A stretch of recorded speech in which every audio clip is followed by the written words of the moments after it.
En 2020, masque et bonnet sur la tête, lors des recherches pour retrouver sa compagne, Cédric Jubilard fuit les caméras et se montre particulièrement discret.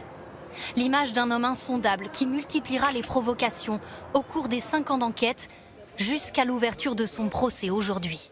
Il énerve tout le monde, quoi. Enfin, c'est quand même quelqu'un qui n'est pas une personnalité lisse et qui est plutôt agaçant. Il parle beaucoup, il se fait remarquer, il se met en lumière, il peut être dominant face à des plus faibles. C'est un enfant qui n'a pas eu de validation parentale. Cédric Jubilard est né d'une mère adolescente et d'un père absent, placé dès ses 3 ans en foyer et en famille d'accueil.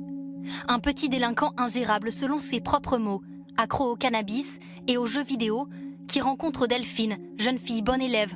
L'union surprend leur entourage. Selon les psychiatres qui l'entendent en détention, il est resté immature, assez psychorigide, égocentrique, assez méfiant, tout en ayant une haute opinion de lui-même. Après la disparition de Delphine, les enquêteurs pointent chez Cédric Jubilard des comportements peu adaptés à la situation, à commencer par sa tenue. Lorsqu'ils se rendent à son domicile, il porte un pyjama de type panda avec la capuche à oreille et la queue. Des détails scrutés car un faisceau d'éléments semble accuser Cédric Jubilard. Son téléphone étrangement éteint le soir de la disparition. Une voisine qui affirme avoir entendu des cris. Des proches qui témoignent de menaces qu'il aurait proférées. La paire de lunettes de Delphine, retrouvée cassée dans le salon.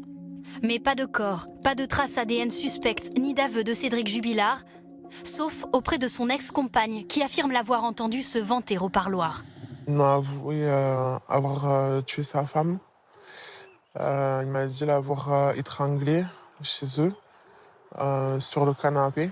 Confession ou ultime provocation d'un homme narcissique, fanfaron, selon les mots de ses avocats. Il rappelle qu'il n'a jamais été condamné pour des faits de violence et qu'il clame toujours son innocence.